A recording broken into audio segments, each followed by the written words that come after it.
Now is the time. Forever? Tangent. Old. Halt.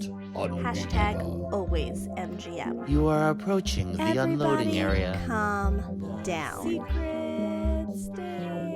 AK haters. But what if it could? Behold, the majesty of the Sistine Ceiling. For the kids. A salute to all theme parks, but mostly Walt Disney World. Ha! What a cute ending. Aloha, and Don't Dillo it. This is Theme Park Thursday with Dillo's Diz. She is Jen. Hello. And I am Frank. We are recording the first half of this podcast on Theme Park Thursday Eve on our YouTube channel, but also on the Facebook and on the X Twitter. We're everywhere. We've been doing this for the last couple of Theme Park Thursday audio podcasts, trying to put ourselves out there a little bit more, especially during this time of hashtag Dillo's Madness. That's right. Hashtag Dillo's Madness still going on as we speak. It's the madness continues. We don't know for how long. I could say weeks, I could say months. I don't have an exact. So I tried to put like some parameters, right? So last Friday we released. Should we start at the very beginning? Let's start at the very beginning. If you're new to us, we recorded 32 of our favorite stories dating all the way back to the 1980s. Remember the 1980s? Maybe some of you don't. Yeah. Maybe some of you have been only born post 2000. That's fine.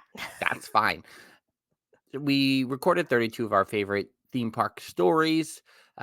We set them up into brackets. The value, moderate, and deluxe guests at DillosDizResort.com then placed them in the proper seating ranking order as you were. We finally released the brackets on Friday, not only to the value, moderate, and deluxe guests at DillosDizResort.com, but also to the join for free members of DillosDizResort.com, which you can do because DillosDizResort.com, that's our Patreon with memberships beginning as low as $1 per month. But also with the join for free tab, you get in on the hashtag Dillo's Madness this year. It's exclusive to DillosDizResort.com. That's why we're kind of doing this and sending you to the resort, and we're going to do the Dillo's Madness. We're broadening our horizons, or at least we're trying to. Yes. Bracket submissions are due on Monday, April 22nd, which ties into what we're talking about here.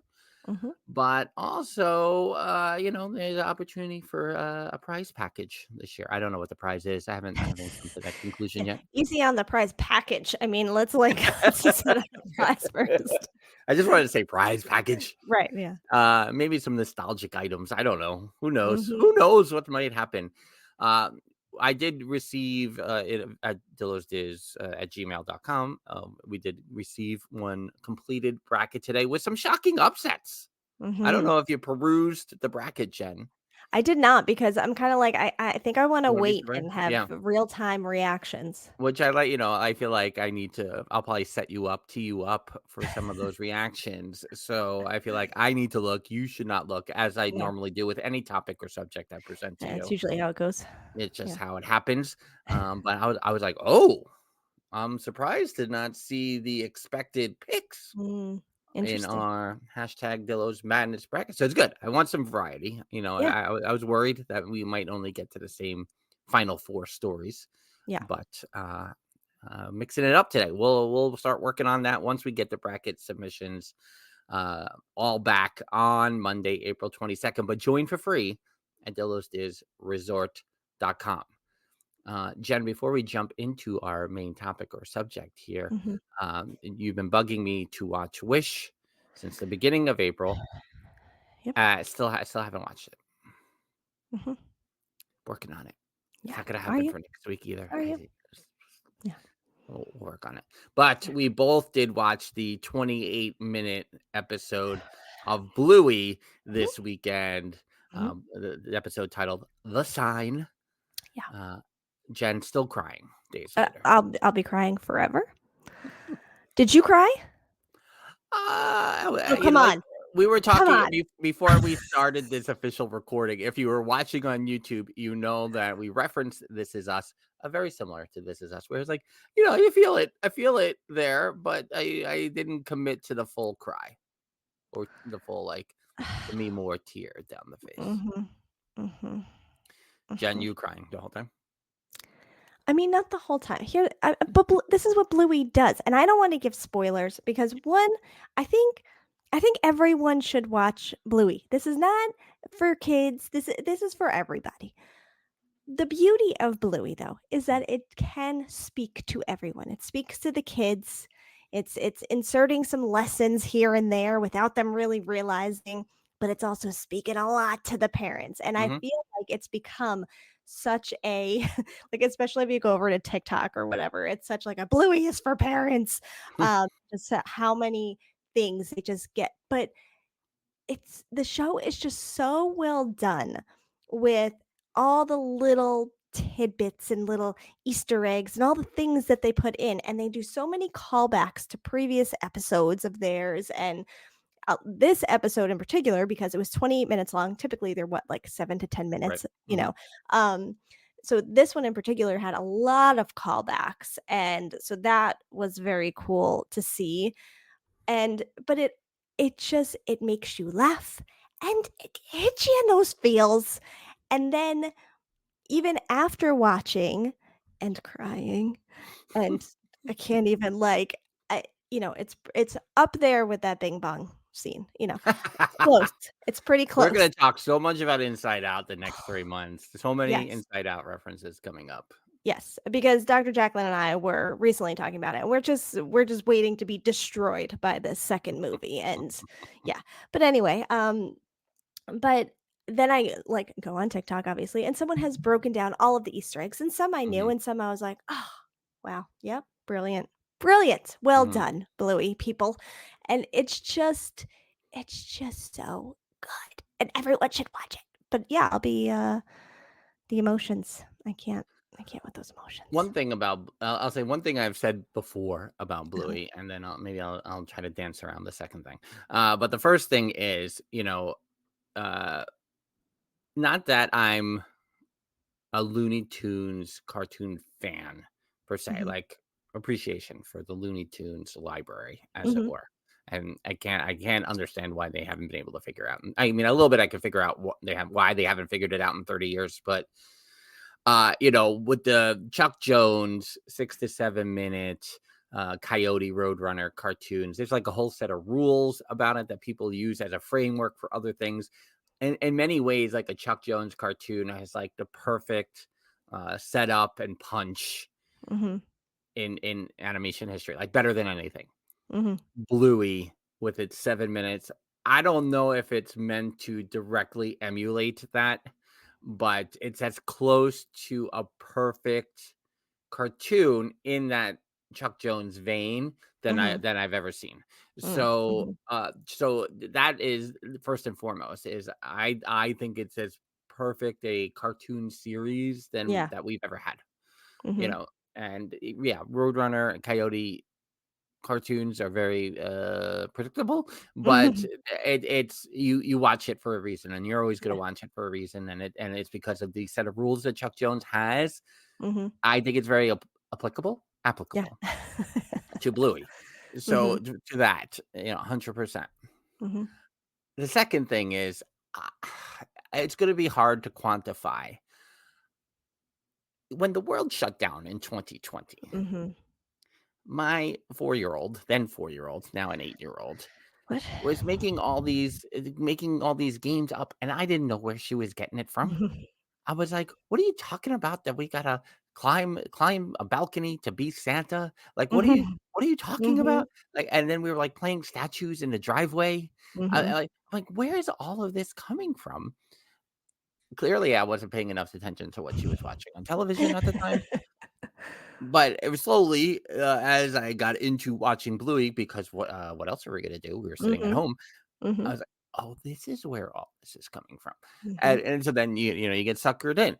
And if you had a child of the right age in the world and watch these watched this series, Mhm. not that it's over, Mhm.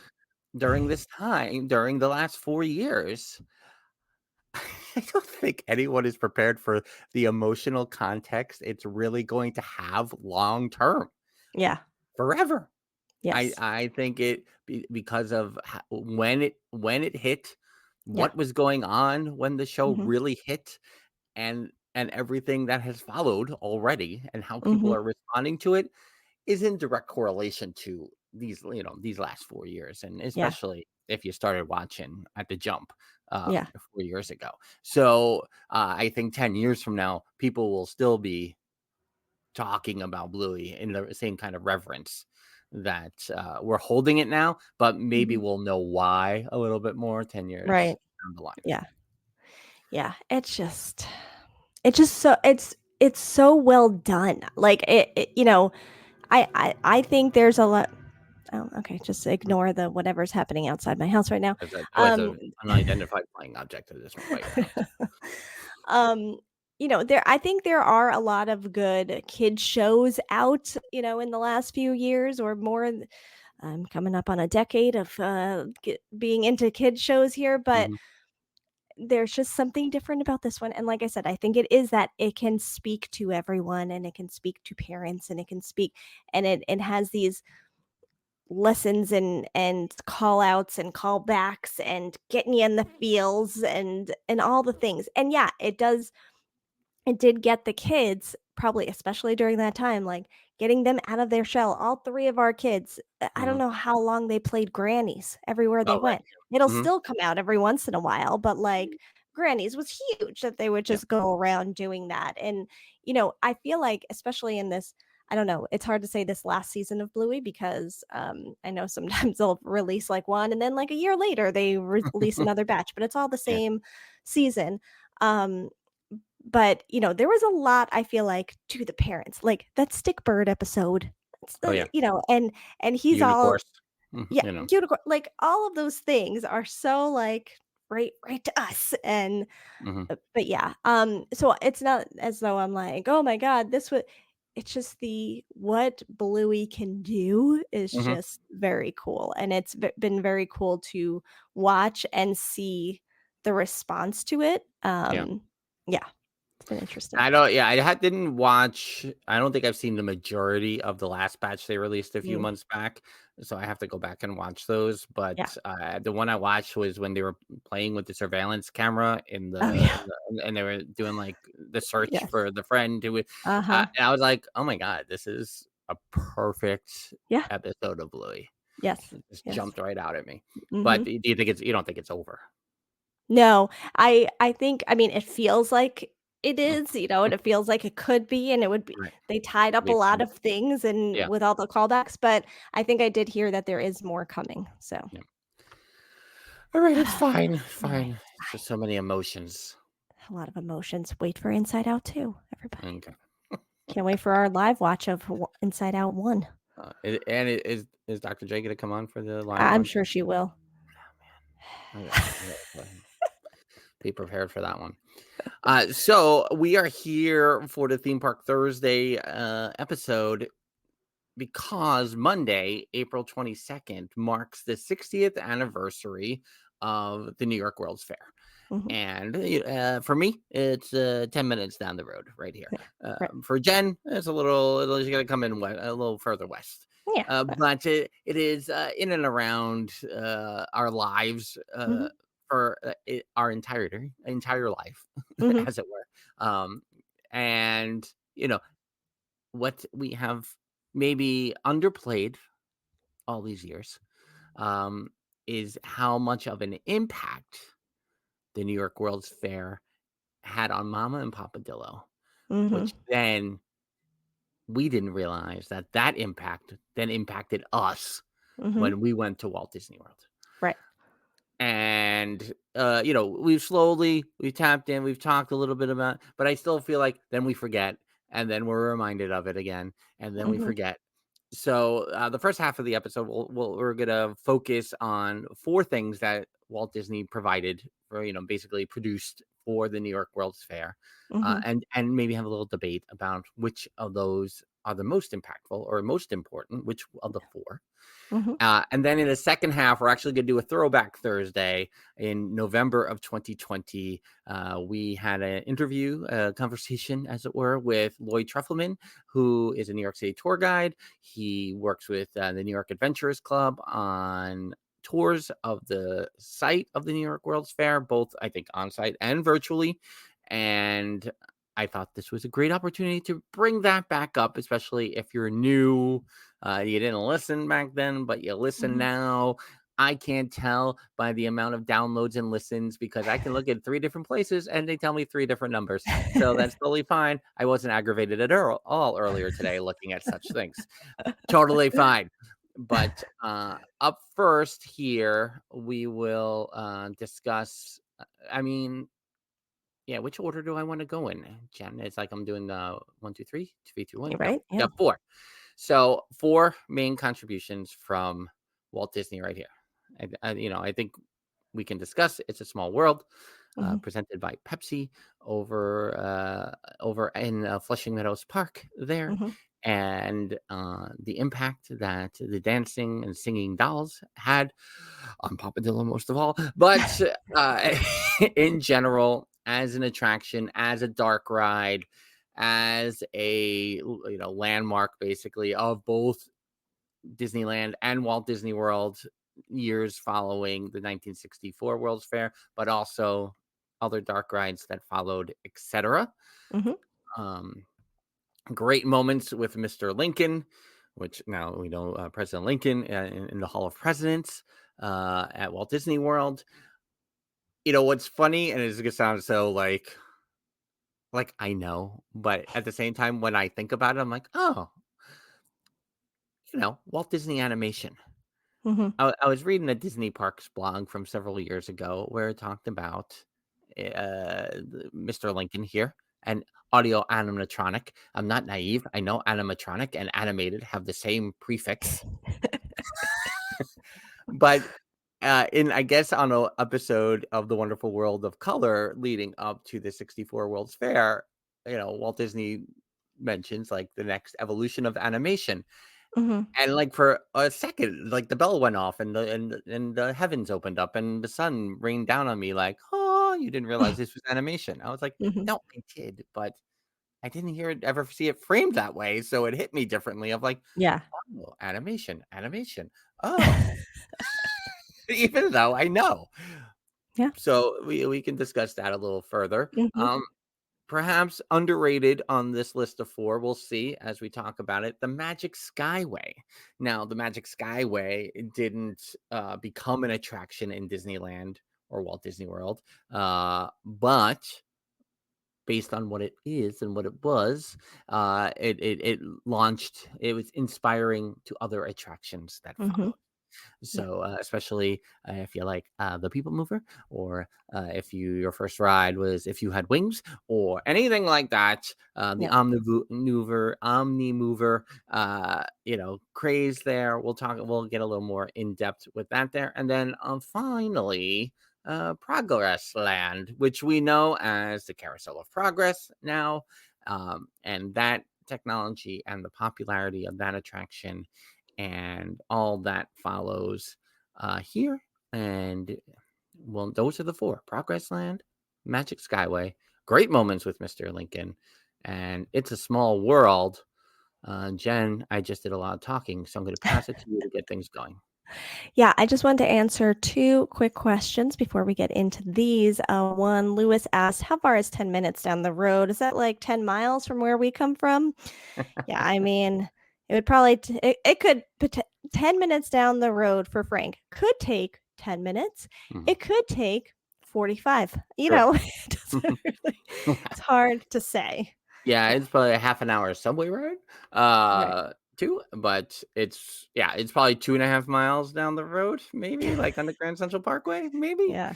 Uh, it could be quick at Yeah. 6 a.m.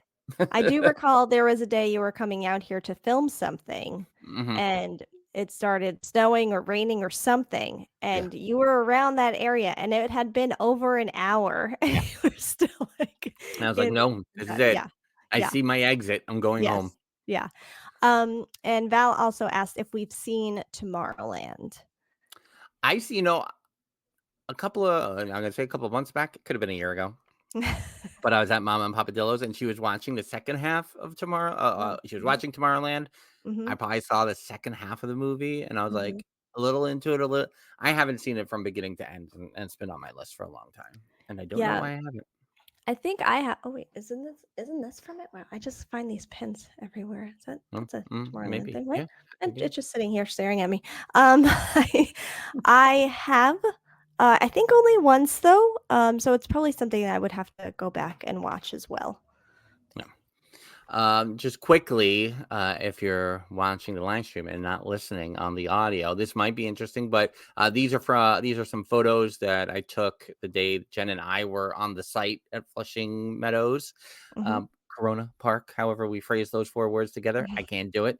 Back in 2019, but that's the Unisphere. Hi, here I am. The Unisphere, which is the icon of the park at this point and was the icon of the World's Fair. And obviously, with a glorious fountain right around it, how can you go wrong? But at the time, this was Exactly. like the largest representation of the globe at Mm-hmm. that time. A representation of peace through understanding, I think was the theme. Then we got what's like little things are still around, right? The Hall of Science emblem there from on the ground as you walk around from 1964, part of the space exhibit there. You can see in the distance. It was a lovely fall day in 2019. But as I go through, just to share it quickly, because I am right here and I don't want to bounce back and forth too much, right? So Progress Land we're talking about once again with the picture of Father, as it were. There's a picture of the Magic Skyway, which was presented by Ford. And so everyone, you didn't get in like a little blue vehicle that with the doors automatically closing. You got like in a Ford Mustang. Mm-hmm. And not only did you get in like the 64 car in 1964, then they updated like all 300 cars the following year, and you got to go on the following year's model. But that's on a track there as you go around. And then there's Mr. Lincoln right there. Is that globe in this picture from the yacht club lobby? I don't know. I think so. Making that up. Let's That'd be a fun start that rumor. start that rumor. Breaking yacht club globe. Yeah. Secretly from Great Moments with Mr. Lincoln. Yeah, I think the one in the yacht club is probably twice the size, but we're going to start the rumor. Just want to say back to the fountains, and throwing it back. If you listened last week or watched last week, we were talking about some of our favorite things in the parks that are no longer there. We talked about Stargate. I came across an old VHS video we had put on our YouTube page, 12 or more years ago. Way before the podcast ever started. Right, yeah. I went back and watched that video, and there's also a little bit of World of Motion in there. But the video starts on the essential fountains. Oh yeah. The essential fountain. I would love to know how much VHS footage we have of the essential fountains. And so then to see the fountains carry over in this way, it all makes sense.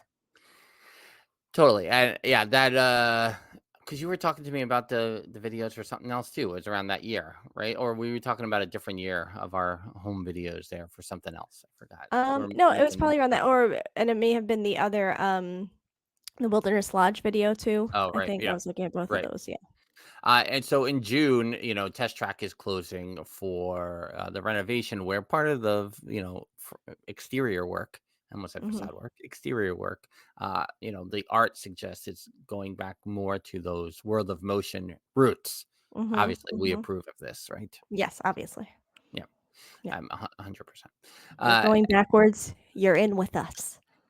I've realized that I have It's a Small World still on the banner here. So Jen, of the 4, It's a Small World, Great Moments with Mr. Lincoln, The Magic Skyway, which we can talk a little bit more about that, and Progress Land. What do you think provided the greatest impact to what we know about Disney parks today? I mean, I think I have to go Small World Hmm. for a variety of reasons. I think, it is something a staple in Disney World, a staple in Disneyland. They're both a little bit different. Allegedly, Frank and I have yet to get out to Disneyland, but that's fine. We're working on it. Um, but I feel like Small World has become so synonymous with Disney. You talk to people who have never been to Disney or don't know anything about Disney, they will sing the Small World song. Like, That's what do you got on that Small World, right? And what true. everyone just knows it. It's just it connects very well. You also have it that it was, one of Papa Dillo's favorites, if not Hmm. the favorite. I would say Great Movie Ride was pretty much tied, but Small World, you got to go on it every time. And there is that part of us, even like even on our Dillo's trips, Hmm. Dillo's Diz trips, I should say, that we're like, are we not going to go on Small World? Should we Yeah. go? I don't know, man. I mean, we don't have to, should we? That like it is a part of like, are we really going to be here and not go on that? When we were at Not So Scary in September, I knew it wasn't in the best interest of timing to Yeah, go on It's a Small World, yeah, so I did not say it out loud, but yeah, I was like, uh-huh, "Ugh." yeah, It was yeah, definitely, hard to I know when we walked past the first time, like, it was like, "Alright, we can there'll be time later."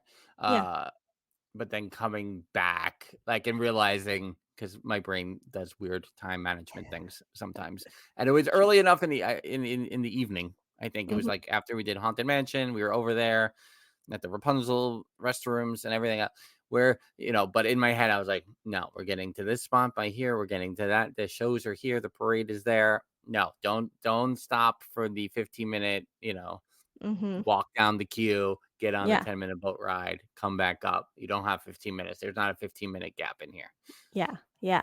And I think for us it was a massive part of our trips and our childhood, and Pinocchio is being attached, and we also talked about Pinocchio is missing the burgers. We talk about that very often over the last 5 to 6 years.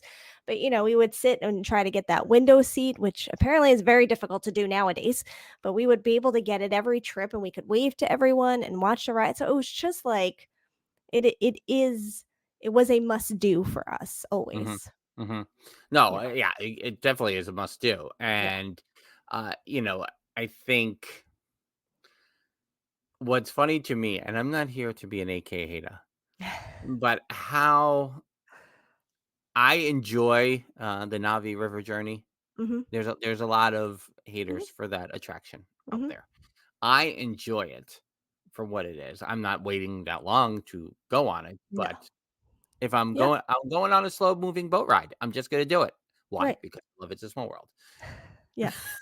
But Mhm. also, I'm like, did you look to It's a Small World and try to figure out what they were doing there and try Mhm. to bring it over to your small moving boat ride and try to get the same? No, it's not the same feeling and the same energy. There's Yeah. something about it, and it is. As much as people, whether you hate the song or you love the song, it is a unifier, as we Yeah. like to say sometimes, where it brings people together, Mhm. and I think for that, it's it is it could be it is it's definitely a contender for the number one spot Yeah. because of that unifying, and that's what it was doing, right? Mhm. It was meant to bring people together, Yep. children of the world singing, Yep.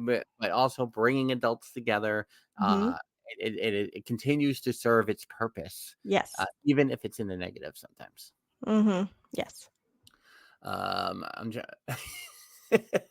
oh yeah, Lewis is talking about really hating Navi. I mean, it's again, I'm never gonna, go negative on a slow moving boat ride. I love them, and Mhm. that's it, but I think it's disappointing. It's a Yeah. disappointing Yeah. attraction. They don't lower your expectations if you've never been on it. Um, I'm gonna bounce around. I'm gonna go to the Magic Skyway Okay. next because, as we showed the Ford Mustang there, what you did is you kind of went from prehistoric times and you saw the cavemen, and then you came and you saw like the space age, you saw like a city of the future, and that's basically the gist. Mhm. how many attractions over the years can Yeah. we point to going, well, whatever this was doing, it worked for World of Motion, Yep. Horizons, Journey into Imagination, The People Mover. If you had wing slash, if you could fly slash dream flight, like there's Exxon. so many. What's that? Exxon. Exxon, you going on Exxon? The Right, with the dinosaurs. dinosaurs Mhm. that Yeah. are those ones that were at the fair? No, those are in Disneyland. The dinosaurs that were in the Newark World's Fair in Disneyland. Yeah. Spaceship Earth, Mhm. obviously. Mhm. There is, you know, when I was reading, I read a couple of articles preparing for this today, and uh, you know, it is a hot button topic, but something that I really like about Disney over the years is the themes of these attractions, and especially when we really started going regularly, Mhm. which was the bicentennial of the not the bicentennial of the Constitution, not the actual bicentennial. It was 200 years of the Constitution. We had a lot of Spirit of America parades. Mhm. Oh, yeah. You, Yeah. you had you still have the electrical water pageant, water Mhm. turning Would over to the the flags with stars and stripes at the end, and then these themes of hope, or it's a very American feeling sometimes you get from Mhm. these. And so reading this today, I'm like, oh man, as much as uh Disney's been uh getting the old fist waved at them Mhm. by people the last few years, there's also this patriotism that Mhm. I feel and experience in these parks sometimes. And like, what, even with the Magic Skyway, even though it's prehistoric time when the Mhm. country wasn't founded yet, and Mhm. the future, I find that to be very American. Mhm. Mhm. Jen is just she's like, I don't Mhm. want to comment Mhm. on any of this. We're live on all the platforms. Oh yeah, we're on the X Twitter. Hi. Yeah, yeah. Um I think there was a lot of that feeling, especially in the 80s and 90s in the parks. You felt that often. You felt it down Main Street, you felt it on the attractions, you Mhm. felt it in the parades. Um yeah. I mean, I like walking through Liberty Square now because, like, and where maybe prior to doing this podcast ever, I don't think Mhm, I've spent that much time in Liberty Square.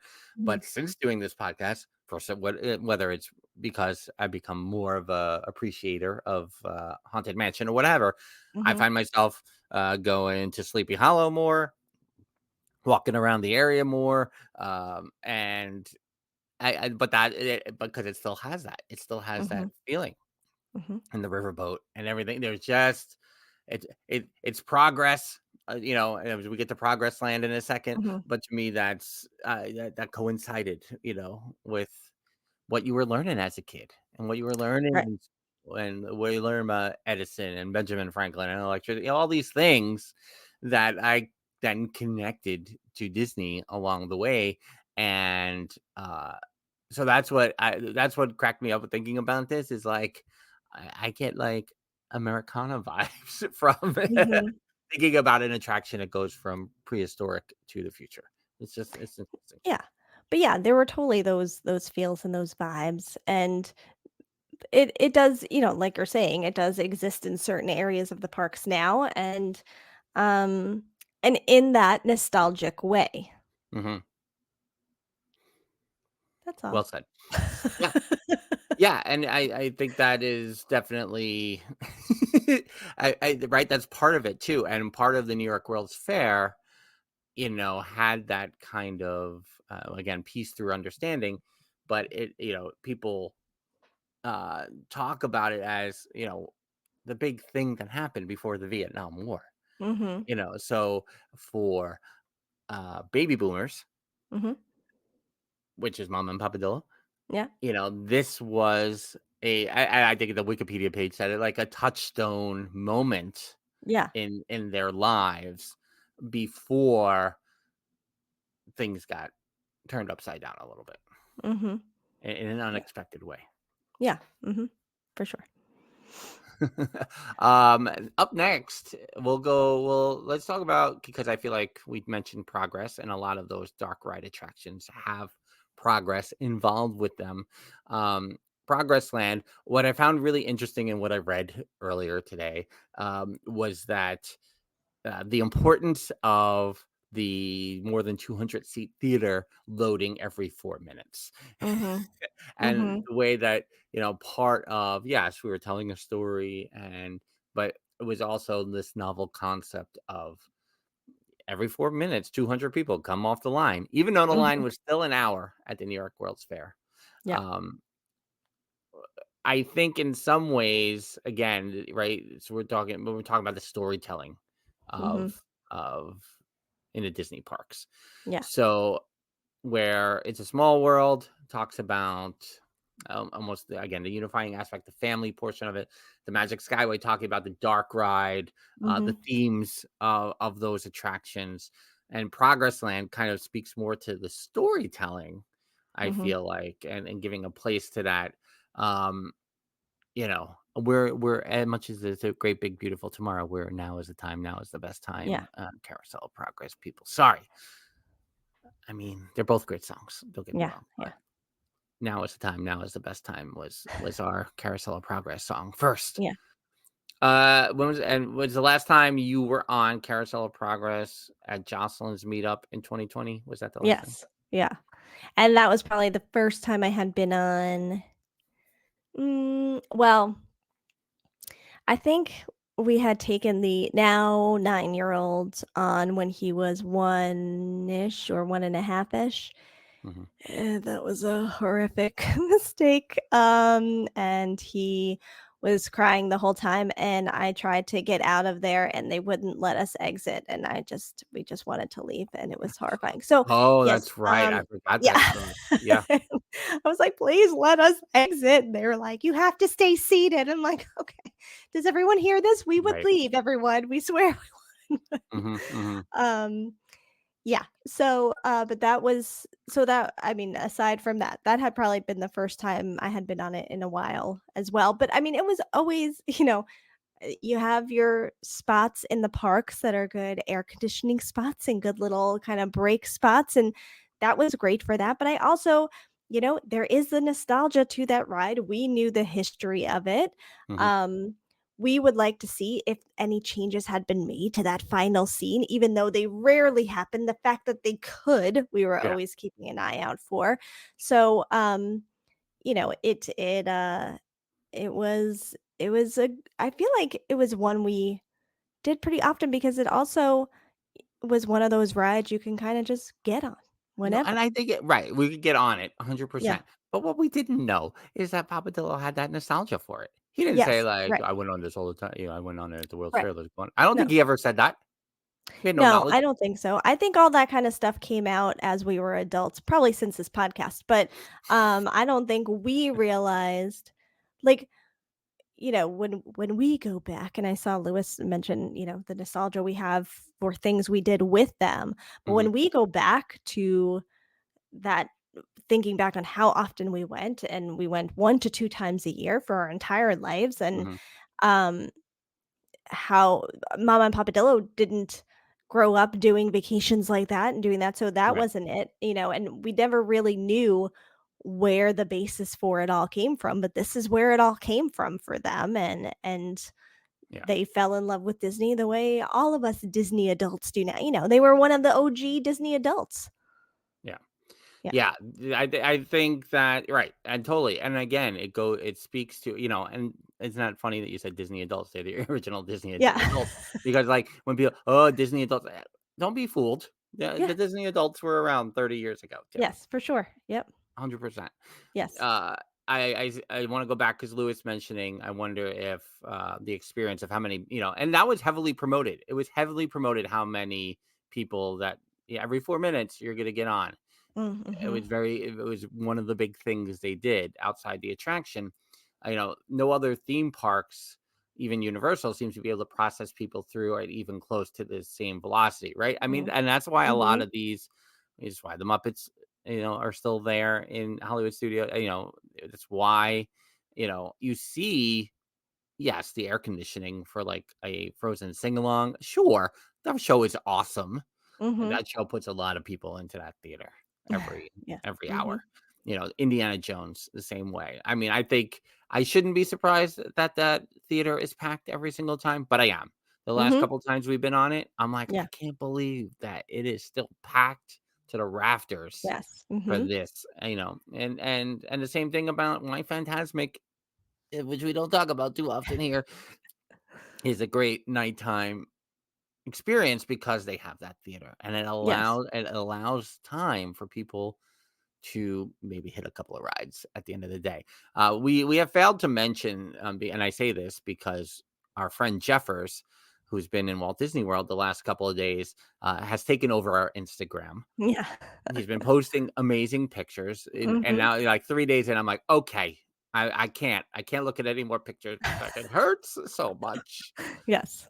But he Mhm. got on Rise of the Resistance the other night at Hollywood Studios with, like, a 7-minute wait or 7 Yeah. minutes to get to Ray or whatever it was, and I was like, "Man, the end of the night at the studios, you can do It's so much." nobody else do it. It's our thing. Just stay away. Just let us walk through the park at the end of the night. Mhm. Yeah, Ryan saying there's a market for the stunt show type attractions at hashtag always MGM for sure. Mhm. Yeah, and I mean, and in some, like, Galaxy's Edge obviously was gonna be a thing, but, the Lights Motor stunt show, which I refused to see because it took away the backlot, that I never watched it ever, Mhm. but obviously that was gonna be a big thing because of how many people were getting pulled to that portion of the park at any Yep. time. But yeah, I think in terms of what Lewis is saying with how many people it was putting into a theater, um, and also, but also the storytelling aspect. I think the Mhm. storytelling and the dark ride aspect, just really funneled right into Epcot attractions, Yeah. 100%.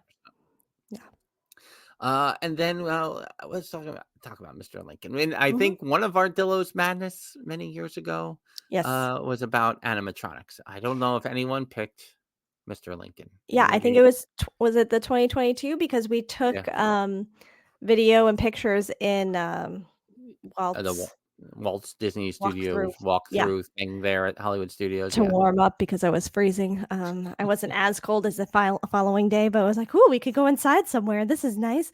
But I remember taking pictures and video in there specifically, for this, Dillo's Madness yeah, choice. Mhm. yeah. And I think, again, like I mentioned earlier, not thinking about it in terms of animation, but then you Mhm. think about think about how we're still we still get drawn in by animatronics. Look at how the Oh, yeah. Tiana animatronics reveal has been going. Everyone is talking about that. And whether Mhm. you talk about Hondo Anaka now, or when the shaman is working over at the Mhm. Navi River Journey, I mean, this is still something that makes our eyes twinkle, as it Yeah. were, like we did when we were kids, because that there is magic in that. Oh, um, yeah.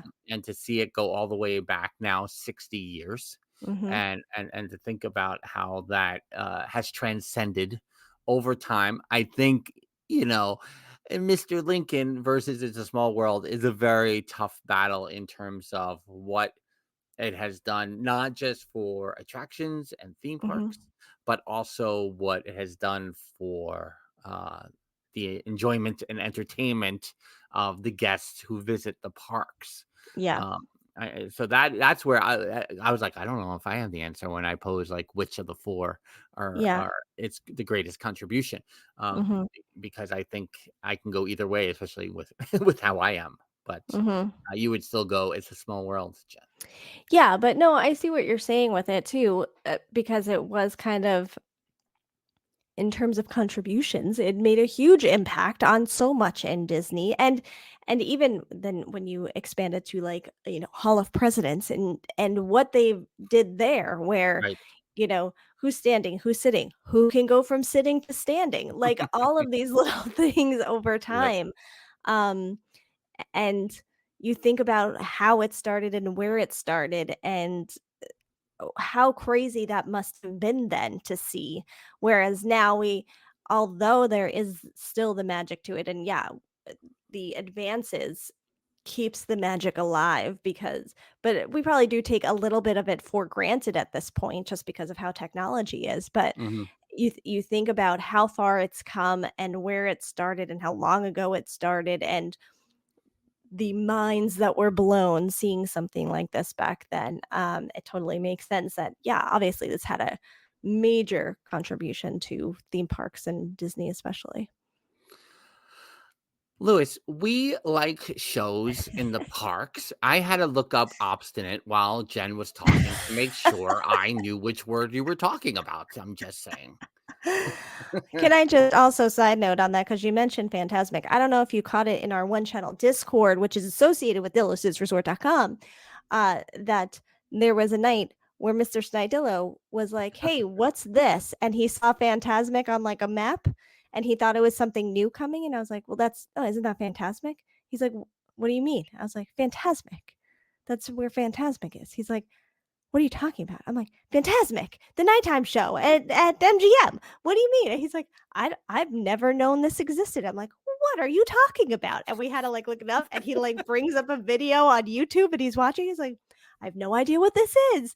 And he's like, "Maybe there's something in the back of my head that knew there was something nighttime there, but I didn't never knew anything about it." I'm like, "It's been around since the 90s. What do you mean?" Yeah. Yeah. It's 26 years old. Crazy. He was just like, "What? Wait, where is this?" It's pretty funny. I mean, in defense of Mr. Snidillo here, Yeah. I mean, he should be reading the maps. First of all, Yeah. we get so many sent to our PO box, Yeah, I but should probably take him through all the maps and where they are, but yeah, the path to Phantasmic. I'm mhm. still like I haven't been over there enough to really understand how I'm getting over there.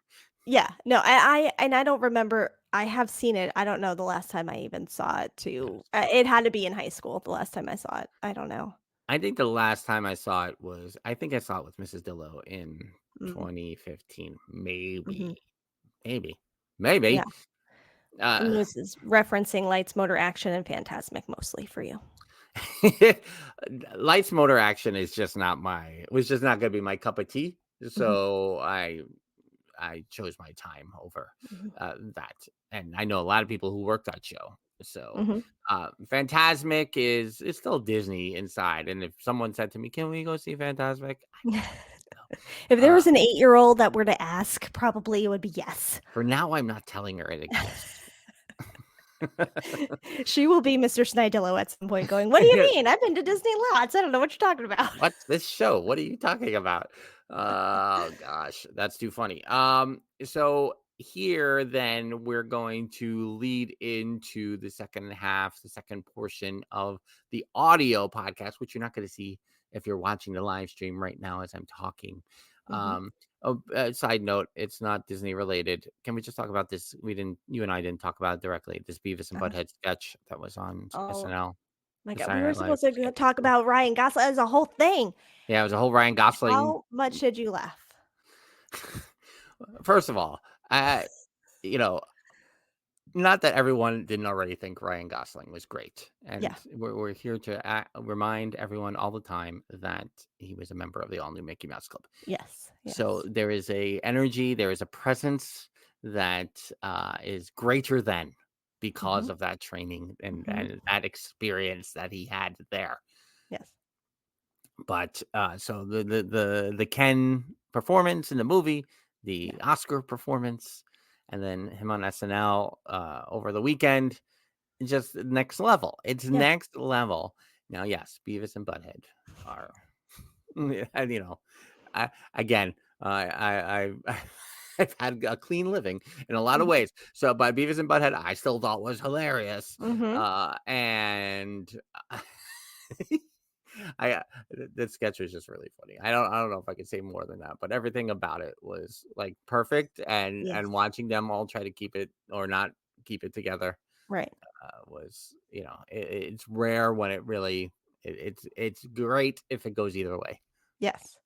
First of all, I'm a sucker for when people break, which is why I used to enjoy Jimmy Fallon so much on SNL. It's because he broke all the time. You gotta get people stirred up here. Yes. But that was fun. But just I like the whole thing. I was in my head going, I would love to just have been in the writer's room going like, it'd be really funny,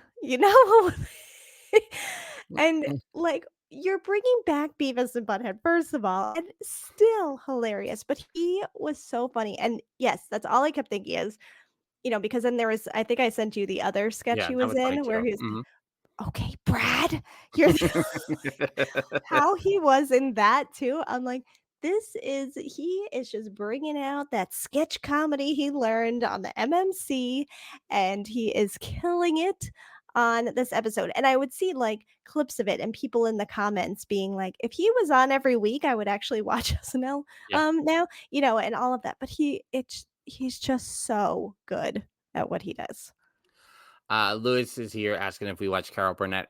I definitely did. I don't know how much Jen did, but probably she's at least seen the infomercials that are on all the time on cable. Because they're I think always I saw on. more than the infomercials, but yes.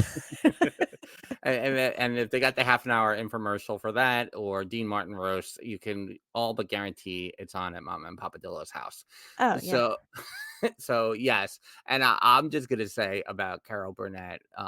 There's a lot of variety shows on the Renaissance Festival circuit, and Don Juan and Miguel were as close to the Carol Burnett show that I've ever seen. Basically, Harvey Korman and Tim Conway, basically that you could get as a sword fighting duo. You could get, and Miguel recently passed away, and I'm not going to talk about it much because it's going to break me up right now. But so you mentioned Carol Burnett there, so yeah, I'm very drawn to that, and I also don't mind the laughter too much in sketches like that when it's done right. But Lexi is super late here on the live stream. So we started late. wrapping up. We didn't even say before we go, and we're off on a tangent. Right, exactly. Ryan apparently missed the SNL. You gotta catch the Cool. SNL clips. I mean, especially the Beavis and Butthead sketch for sure. And that's on our. If you're watching on X Twitter, scroll down a little bit because you'll see I definitely posted it.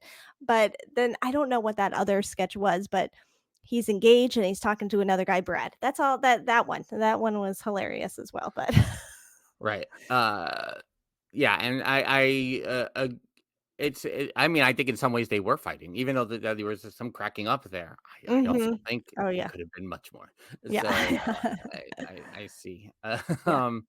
But yeah, so that was a quick Ryan Gosling tangent there to to wrap up this New York World's Fair conversation that we've had. But we're going to segue into our Throwback Thursday. If you're listening on the audio feed, again, not here in the live stream, we're going to end the live stream, but in the audio feed, we have that 2020 interview with Lloyd Trufelman, New York City tour guide. I started listening today. I was like, oh my God, he's giving so much information. It's so good. I forgot all these things that we talked about back then. So big recommend on the audio feed for those of you watching in the live stream to check out tomorrow rather than scrolling through and trying to find a 2020 episode. We got to bring these things back once in a while because we had a lot of good conversations. And it's especially appropriate now for the 60th anniversary of the New York World's Fair. Make sure to get in those hashtag Dillo's Madness brackets by Monday, April 22nd, which is the 60th anniversary of the New York World's Fair. It's like we planned it out this way. Yeah, totally. Obviously. Maybe Dillo's Madness will be over by May the 4th. Who knows? We don't know. We'll see. Yeah. But until next time, when we all together again, thanks for so much checking us out here on the YouTube channel, on the Facebooks, on the X Twitter. I see the numbers that we're going to keep doing this because I know people are checking us out for the first time on the X Twitter. I know that's what's happening over there. I see that number.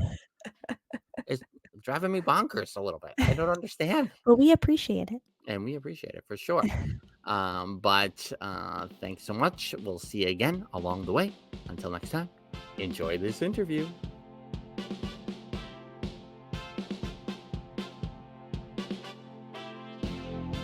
I'd always been a big fan of the World's Fair, especially, and I'm not really dating myself, but it was the 1939 World's Fair that really connected to me. Actually, to the point where the name of my company was called Trilon, Trylon, and the Trilon and the Perisphere were the two theme centers of the 39 World's Fair. And then so from that, came up with the idea of doing a tour of the 39 and 64 World's Fairs. I was lucky enough to have attended the 64 World's Fair when I was very little. So I have some very faint memories of that. And then it just really boiled down to considering now that the 1939 World's Fair is almost, 80, 90 years ago. There are very few people who have any recollection of it or know about it. It's sort of fading into the past. So the idea was to do one that focused a little bit more on 64 because there was more stuff intact from it, more people related to it. And so it was a physical tour. I mean, I've done it a dozen times, walking all around Flushing Meadows. And then when COVID hit, the New York Adventure Club started to make these tours virtual. And basically the task at hand was to, short of having an Oculus headset, basically take slides and pictures and stuff that I had and stuff on the internet and put it together and recreate the walking tour around Flushing Meadows. That's really cool. And I love the whole New York story leading up to it. Just, how you spent your career, even, hanging out with the mayor, debriefing in the middle of the street, drinking some soda and whatever else. And that's what you do. You don't go back to an office in New York. You hang out outside on the street, but that's so cool to hear that, you had such an interest and it kind of just stayed with you all along. What I found really in particular what you said is that, I'm reading up on it myself, was how much of a connection the 39 World's Fair really had to the 64 World's Fair, and that it was the generation of those who went to the 39 World's Fair as kids that, wanted to put together the 64 World's Fair. The 39 World's Fair was just the cat's pajamas. It was unbelievable. It is still amongst World's Fair geeks considered to be, the be all and the end all of fairs. It came out of the middle of the Depression, and it was visionary. It was called Building the World of Tomorrow, but it was basically the idea, projecting the idea of a utopian paradise at a time when America was, far from it. And even look, 1939, you're talking about a country where people weren't flying. There was no interstate highway system. There was no television. Television was first introduced at the 39 World's Fair. There were no washing machines. There were no dishwashers. Rural electrification was very rare. There was certainly no Disneyland or Disney World or anything else like that. So the 39 World's Fair, I guess the best way to encapsulate it, you think around the same time as when the movie The Wizard of Oz came out, and the 39 World's Fair was basically the Emerald City, although it was in Queens. It wasn't green, it was white, but it was purely visionary. It was totally about the future and organized with some of the top designers in the world, Walter Dorwin Teague and I don't know, I can't remember. I mean, start me on the World's Fair and, I'll leave this tape running until Thursday. We're all about the tangents, don't worry. But the 39 World's Fair was really the be all and the end all. Unfortunately, it's in retrospect, people think that it might have been a little bit too high end, a little bit too visionary. And as a result, it went out of business and closed and had lost a tremendous amount of money. And it lost so much money that, and excuse me from out of sequence here, when the fair was getting underway, it was run by a fellow by the name of Grover Whalen, who was a real character in his day. He was the city's police commissioner. He was the city's official greeter at that time. They felt that the mayor even was a little, was too dignified, and then someone needed to go out to ribbon cuttings and parades. Grover Whalen was the fellow who went out and did that. He also founded WNYC. But Whalen ran the fair, but the fair received the approval and impetus from the city's young parks commissioner at the time, a fellow by the name of Robert Moses, who all of us had heard of in one hand or another. Moses wasn't that interested in the 39 World's Fair. Frankly, he wasn't that interested in the 64 World's Fair. We'll talk about that in a minute. But he had a thing in him from going back to the 20s that he wanted to build the great park in New York. It always sort of bugged him that Olmsted and Vaux got all the credit for Central Park and for Prospect Park. So he had a vision to build the greatest park the city, if not the world, had ever seen in, of all places, Flushing Meadows, which was basically a swamp, from the time the city was founded. And then it was an ash dump, a garbage dump for many years. It was considered so far away from the center of Manhattan that probably nobody would ever live there. So they just used it as a garbage dump. But it was Moses who converted the Corona dump into the World's Fair grounds, because all he wanted to do was have the World's Fair get up and get done. And with all the profits from the World's Fair, build his utopian visionary park of the future. Unfortunately, the fair went bankrupt. There was no money from the fair, and as actually the fairgrounds remained as sort of a ruin from 39 up until 64 because they couldn't do anything with it. So it was just like, dormant until 64. It's such a fascinating story of Flushing Meadows too, because of where it came from, and I think, as you're stating, between 39 and 64, and sometimes how we feel about it post 64, of like, oh, they could be using this so much more than they are. When we see the structures that are still left now to this day, we go, oh, they could be doing more. And there's even like a reference in The Great Gatsby, right, about the area. As Scott Fitzgerald called it, the Valley of Ashes. The Valley of Ashes. Yeah, and I feel like that's like almost a recurring theme. And now, obviously, the U.S. Open is right next door. You got the Queen's Museum and all those things, which I'm jumping ahead as well. But I feel like that's a cycle that it comes through of like, this is an amazing space, an amazing area that could be utilized. Well, imagine if they set aside the land for Central Park, and they kept on running out of money to fix it. Yeah. So the situation with Flushing Meadow, it has still not yet achieved especially Moses's vision for it. Mm-hmm. It's certainly a lot better than it's been since the 64 World's Fair. It's followed since the end of the 64 World's Fair. It's followed the peaks and valleys of the city. When the city has money, they put money into Flushing Meadow, and the city doesn't. So again, maybe jumping a little ahead, but after the 64 World's Fair, which also never made a profit, defaulted on its bonds, etc. There was no money once again for Moses to build his park.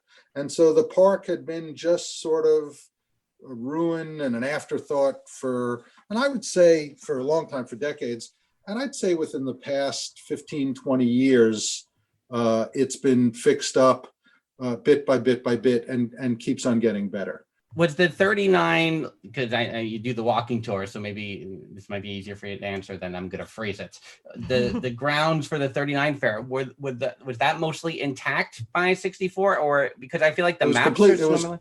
It was completely intact. All the pavilions were demolished, but as a matter of fact, on my tour, I show, if you put a map of the 39 World's Fair and the map of the 64 World's Fair, it's the exact same street grid. Mm-hmm. Moses, again, when there were a group of businessmen in the early 60s, there was a real estate developer whose name I can't remember right now, got together with a group of people and said, hey, remember that 39 World's Fair, how much fun it was? Let's do it again. Let's do it right this time. And it'll be a way to, just bring attention and money. And, there's still this, I guess, a fallacy now, like World's Fairs and Olympics and stadiums, like, oh, they'll make money, and they rarely ever do. Right. But so this fellow, I could look up his name, I just don't have it top of mind, came up with the idea, and as it started working its way through the city, Moses found out about it, who was still in power, and basically just grabbed it and took it over again with the idea that this time we're going to do it right. This time we're going to make a lot of money. And with the money from the fair, I'm going to build that incredible Flushing Meadows Park. But again, because the 64 World's Fair also lost tremendous amounts of money, that vision was never, Moses's vision for the park was never realized, at least in its totality. Crazy. Yeah, it's cool. As you mentioned that you were there when you were young, our parents both went when they were younger. They were 12 going on 13, if you include the first 2 seasons there. In what way did it capture New Yorkers' imagination? He's doing math. I think I was like 7, I think, at the time. Mm-hmm. So, I mean, I have very limited recollections of it. Mm-hmm. I remember going to the GE Pavilion, where you saw, the world. I think it was going to be the world of 1990 or 2000, with flying cars and stuff like that. The Ford Pavilion. I don't know, waffles. I was 7 years old. Right. It was. I remember the debut of the Ford Mustang, which was like, whoa, and it was cool because you'd never seen anything like it, and the 64 World's Fair was a lot more like a theme park, whereas the 39 World's Fair was a utopian vision of the future, highly designed, highly coordinated, and the 64 skewed a little bit more Disney-ish, but we'll talk about that in a little bit. Yeah.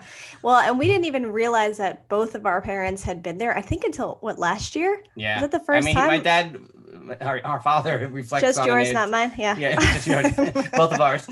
He talks about it in high regard, but it was never clear whether he went. And now, this past year, he's talked about, I went on It's a Small World. I went, and we were like, what? Right. We've been going to Disney forever, and you never mentioned this to us. We still need to really pick both of their brains about what they remember and took away from it. But yeah, it was crazy when we realized you were both there. Why did we never talk about this? It's the thing I could say maybe in retrospect, again, comparing 39 to 64. The 64 fair was fun and cool and, wow, very space agey.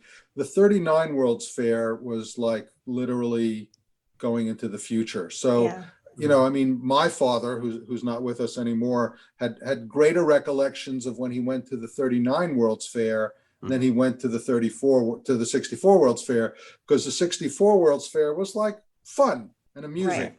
The 39 World's Fair, people had to pull them, scrape themselves off the ceiling because it was just so out there and just so wild of a vision of the future. Yeah. Well, and it's it's a crossroads in history, right? You're not that far out of the JFK assassination, and you're inching into Vietnam. It's the whole peace through understanding theme.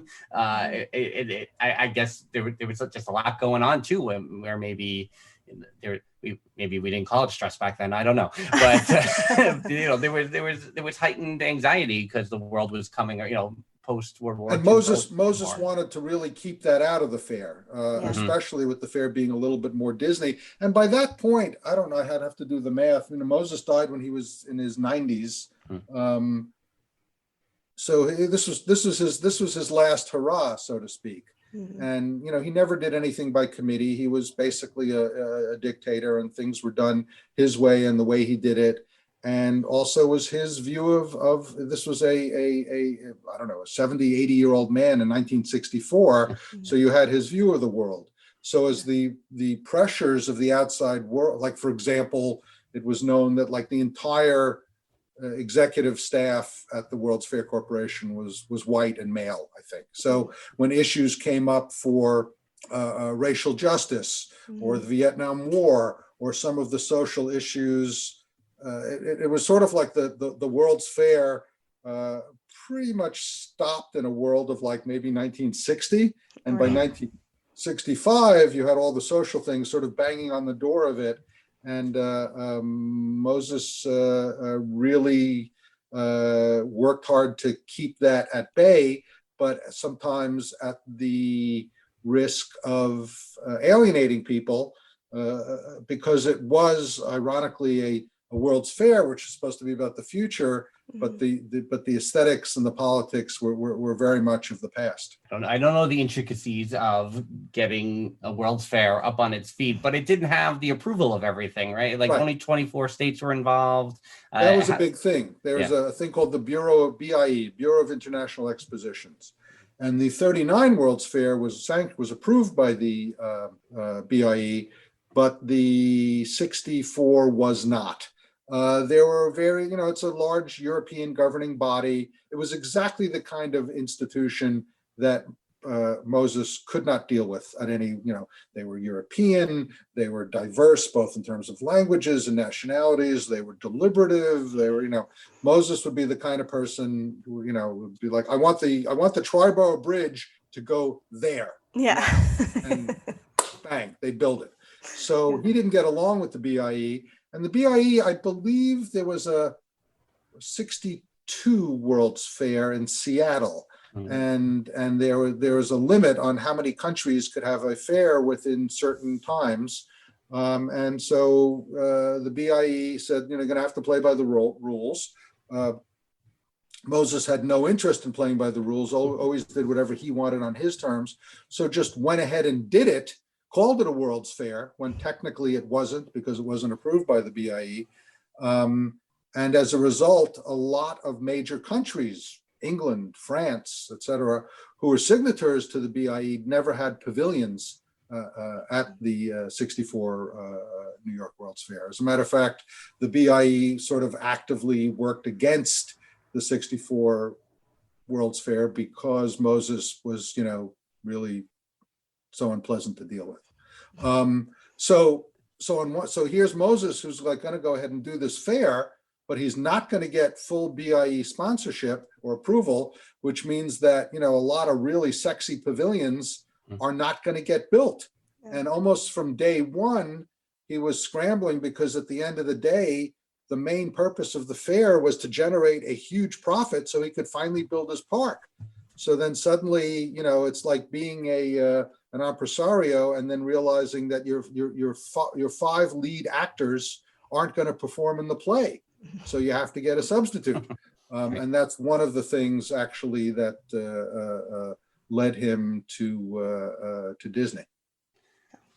And it's the funny thing about Disney, and it's all information I already knew and have read about multiple times going back to over the years, but it's still super fascinating to me to go, oh, Lincoln was in the Illinois pavilion, and like to see where it's separate between state pavilions and corporations, and that he was actually involved with its multiple companies and not just like it's Disney at the World's Fair. It wasn't that at all. It was how he was associated with those businesses. Well, it was smart for Disney because basically he got other people, he was able to pilot his stuff on somebody else's ticket.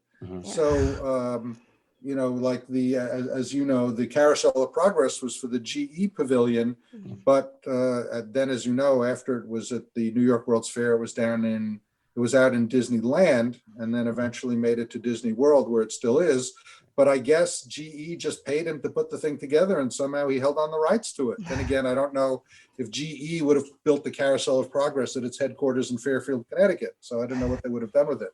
But in all of these cases, it's sort of like the best of all possible worlds. Now, if you do gig work, you always sign something saying you're going to be paid, but all the rights, images, creative belongs to the company that employed you. So this gave Disney a chance to develop these rides, if not to develop the whole thing. I believe the debut of audio animatronic technology on somebody else's dime.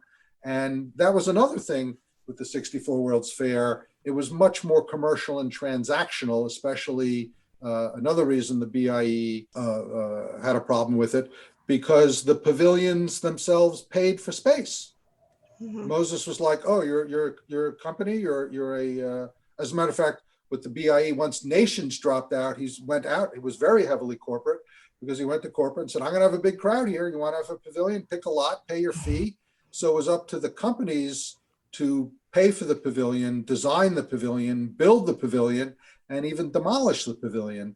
And that's another reason why the 64 Fair never had an overarching either conceptual or visual theme, because each corporation or each exhibitor, it was up to them to build their own pavilion as they saw fit. Ultimately, Moses really didn't care that much as long as he got the money and as long as the pavilions were taken down on time so that he could start building his park.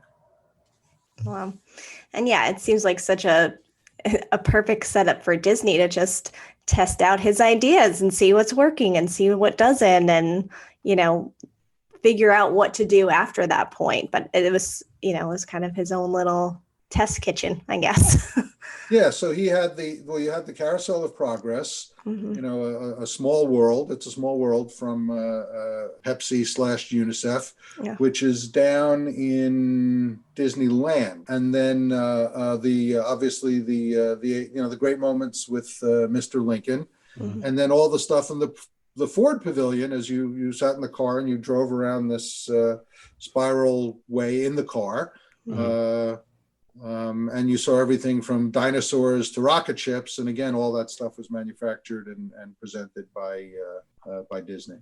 Is that because you mentioned the Ford Mustang? How is that pavilion set up? You would go on the Omnimover ride, and then would there be like a Ford display afterwards? Do you recall how? Well, what I remember as a kid, I mean, they had the Mustang right in front of the pavilion, spotlight stage, but in the cars. You know, if you've seen a picture of the pavilion, there's a big like rotunda in the car. It looks like a modern day airport parking garage, only went the other way around. And you sat in the car and you turned on the radio, and it was narrated by Disney in his voice. And I believe all the cars had to be convertibles. And so I'm assuming a lot of them were Mustangs, but they must have been other cars as well. And you sat in the car and you drove from the dinosaurs to outer space. And there was all this conversation about, you know, that this was also a way for Walt Disney to, you know, test out East Coast audiences on a theme park like experience. Right. And I think people thought it was going to be New York, but really he was looking into Florida. So I think that's the big, that's the interesting thing too, is to say, oh, it was like people were coming to a theme park. Supposedly, Disney went to Robert Moses afterwards and said, you know, let's keep it going. You know, like I could take this over and run it for you. Moses was a real elitist. He was not. I mean, even it's funny that he specialized in building mass public works, but was not a man of the people. He was not particularly inclined to the sensitivities of minorities. So on one hand, I mean, like when he built Jones Beach, an exquisite complex to this day, but his desire was to build the antithesis of Coney Island. He wanted quiet and beaches and sandstone buildings and quiet boardwalk. He was totally against honky tonk and stuff like that. And so his point, I guess, for the World's Fair was we could have all the honky tonk we want. I don't care. Just do the thing, make the money, and then I'm going to build a park.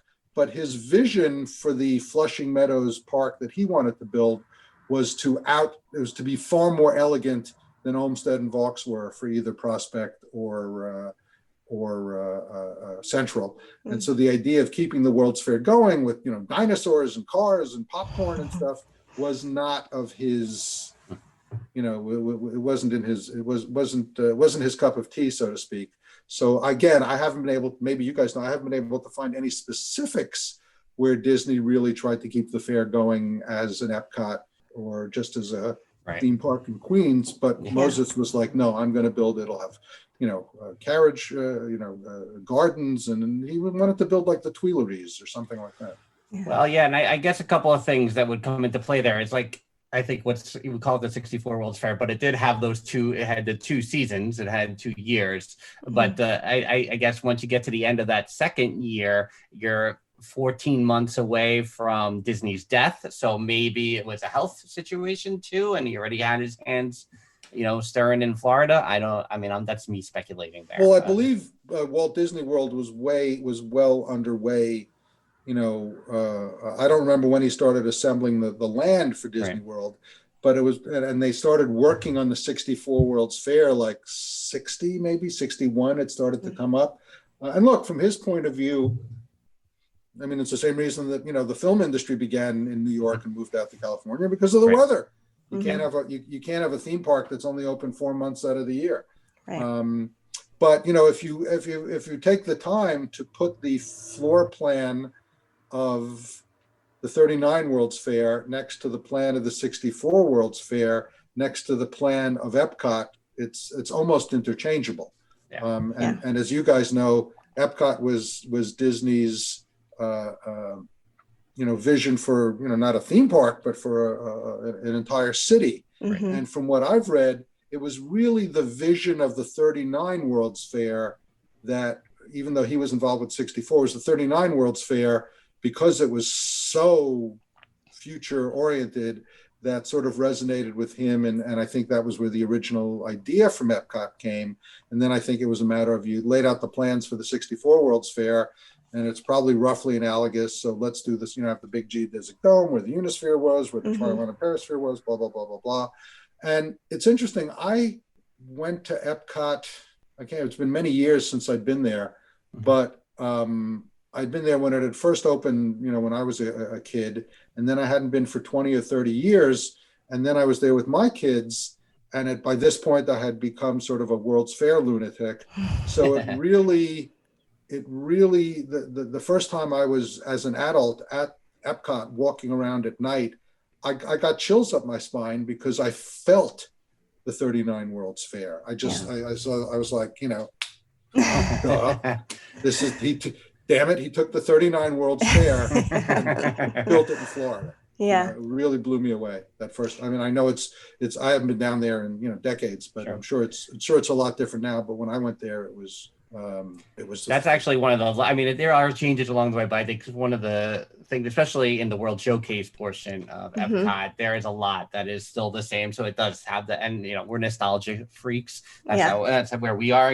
You're a World's Fair lunatic. We're nostalgia freaks. So it often has, especially walking around the countries at night, it's like the same feeling it was when we were kids. Well, and as you were talking about the pavilions and how, everyone kind of owned their own and just go build it, you own it, you take it down, you deal with it. That's kind of how World Showcase is set up in a way. I mean, Disney has more of a hand in it, but each country has their own cast members, coming from that country. So that kind of reminded me of the correlation there as well. Yeah. Like maybe Disney picked up on a few things along the way. I was just wondering, though, especially in terms of putting this thing together, looking at stuff like the Carousel of Progress, or it's a Small World. I just wonder, how does all that hold up now in a digital era? I mean, still a lot of people go to Disney, and I know Disney refreshes the parks, but I just wonder if it, like, what is it? It's a Small World look like to a child now who's like an iPad baby, or maybe maybe it's really incredible to them because everything else is digital, and actually to see little puppets doing their thing, they're not used to that. I don't know. Yeah, I mean, I could speak for at the time when she first, my daughter is 4, when she first went on, when she was 1, the music, it gets you, and I think the visual of it was definitely stimulating. So I think it depends, and because then we watched it on video forever after that. It's a matter of, I guess, when they see it and how they see it and what they've been exposed to first. I think every case is different because, she still talks about It's a Small World. And she's been a couple of times, but I feel like that experience is in her soul. It's in her body somewhere, And I think all the colors and the movements along with the music. I mean, I think that immediately draws, especially little ones in, just that whole stimulation. But it's so I should say delightfully analog. You see the little puppets, and you can hear the click, click, click. Yeah. As they, and it's sort of like, how does a kid with an Oculus helmet relate to It's a Small World, or even audio animatronics? Now we're living in a world where people are paying money for hologram concerts. So it's sort of like, you're seeing a hologram, which basically looks like the real person, is audio animatronics now going from cutting edge to quaint. I don't know. Right. Yeah. Lloyd, have you asked for a hologram for your birthday and have someone talk to you in hologram form? I think that's a good birthday gift for you. I'm finding that in an increasingly digital world, the more analog you kind of hold on to, the better it is for your sanity. Yeah. Exactly. Yes. And the park itself, when you do the walking tours, is there a particular area that you really like to focus on, that you like to share, just in terms of what's maybe still in the area, what's not there anymore? Is there a spot that we do a loop through basically the whole park. Yeah. It's quite a schlep because there's really not that much left. And some stuff you have to find, or some stuff you can walk by and not even notice it. I mean, first of all, the park is pretty much deserted on the weekdays, especially in cold weather. I mean, it's in the middle of Flushing. It's a working class neighborhood, and you're not going to find people out of the park. The weekends, it's very, very crowded. I mean, in one case, because remember, they never, still to this day, the street grid from the 64 World's Fair and the 39 World's Fair is still there. It doesn't look like a park. It looks like a place where there used to be something.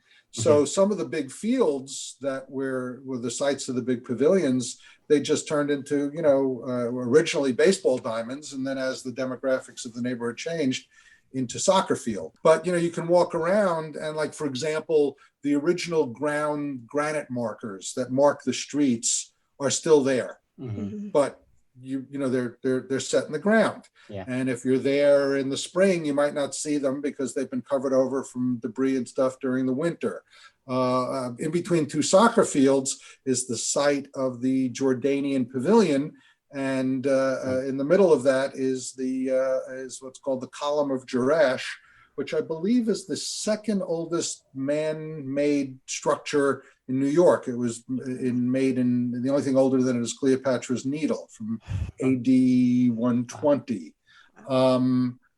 It's, yes, there are a couple of, obviously the Unisphere is there, and the New York State Pavilion is there. The terrace on the park is there, but there's a lot of stuff just kind of hiding in plain sight that you have to take a minute to just sort of like, oh, I never noticed that, or I never thought about it this way. Or you look at the New York Hall of Science, which was the Hall of Science back in the day, which was only one building and has since been built out quite nicely into a complex with a variety of things. So the thing is, it's sort of weird that some of it is hidden, some of it is ruins, and then some of it is up to date and beautifully restored or reinterpreted.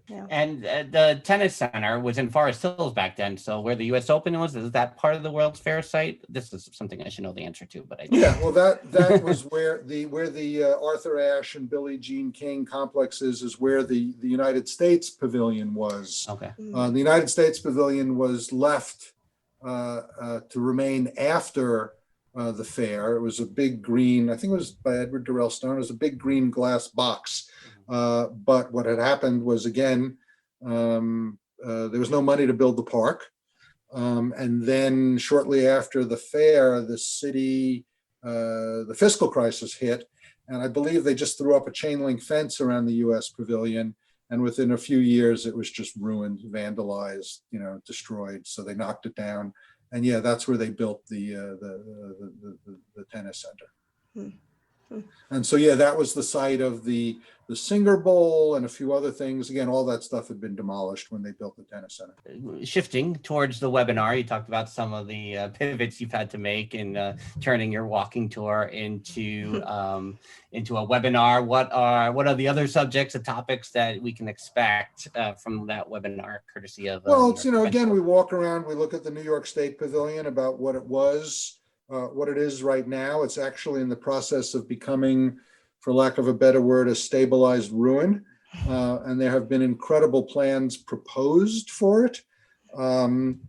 Everything, the panorama at the Queen's Museum, and a lot of people don't know there's a terrific permanent World's Fair exhibit at the Queen's Museum.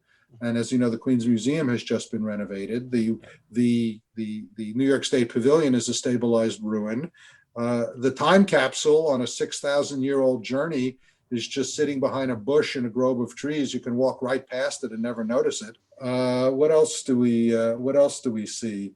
Various statuary, the rocket thrower, stuff like that. Oh, and there are there's all little parts, little fragments left of it. This actually really nice etched black granite tableau behind the Unisphere. It's called Untitled by a sculptor named Matt Mulliken. And there's these beautiful granite etchings, not only of the 39 and 64 World's Fair. I mean, it's huge. It's like the size of a football field. Well, half a football field, but also from the 1956 World's Fair. So there's all kinds of stuff, and you just have to, or you can just ignore it, and it's the 64 benches are still there, so you can be there and not know anything about the 64 World's Fair and see just occasional like little weird screwy things. And then on the other hand, it is a large thriving park that is slowly inching its way. Probably will never be what Moses intended it to do, because they probably would have to completely rip up everything and build new paths and all that sort of stuff. And there are still huge empty swaths of, they're just trees and grass and nothing else there.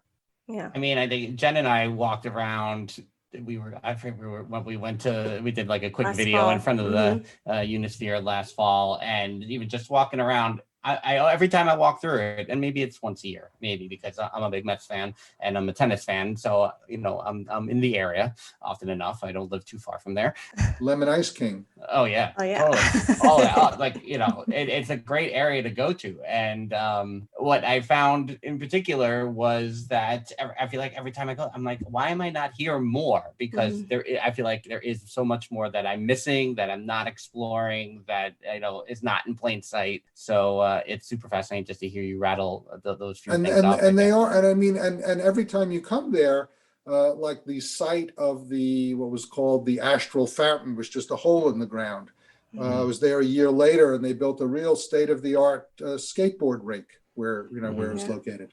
The fountains behind the Unisphere going, there's that whole, these were fountains that were left over from 39. They were used again in 64. So you have the Queen's Museum, the Unisphere, and then these fountains that have been inoperative for many years, leading to what was in the 64 World's Fair, the Pool of Industry. But long story short, they just finished phase 1 of renovating those fountains. And the first group of fountains right behind the Unisphere are going to be like a giant misting pool. So that, and they just finished building it really recently. Here, this is from the Queen's Tribune. Just the other day. 6.8 million restoration. 6.8 million restoration of fountains at Flushing Meadow Corona Park. And the idea is to turn all of those fountains connecting the Pool of Industry to the Unisphere into basically a water park. And that's dependent on the city's capital budget and all that sort of stuff. And who knows how, COVID is going to mess everything up.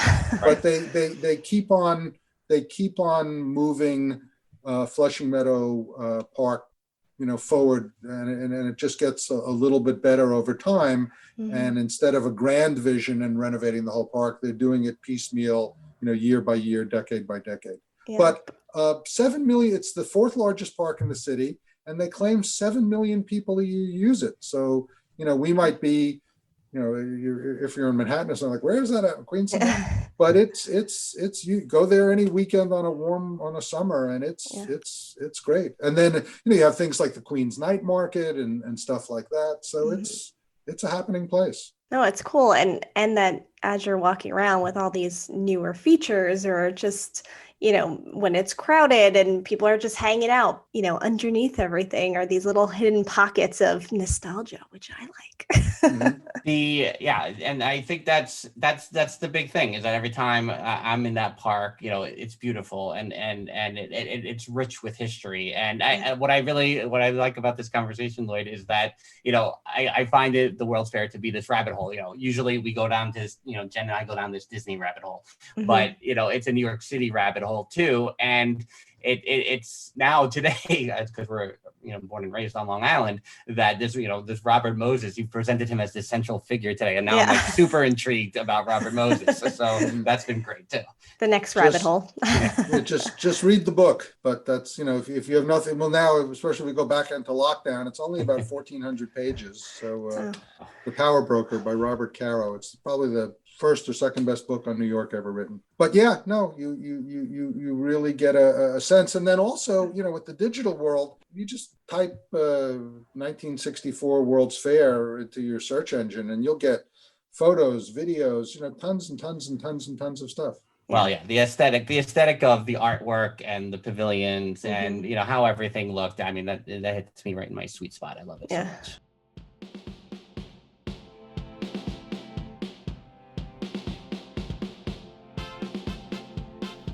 The Dillo's Diz podcast is hosted by Frank Cardillo and Jen Cardillo-Snyder. Music produced by Matt Harvey. Logos and video production courtesy of Snidillo Studios. Dillo's Diz Resort is our Patreon with tiers starting as low as $1 per month. You can visit dillosdizresort.com to learn more. Follow us on TikTok, Instagram, X Twitter, and Facebook at Dillo's Diz. Check us out on YouTube by visiting youtube.com/DillosDiz. Don't forget to like and subscribe while you're there. We also have merch available on TeePublic and Etsy. For all this and more, visit our one-stop shop, dillosdiz.com. Dillo's Diz Podcast 2024.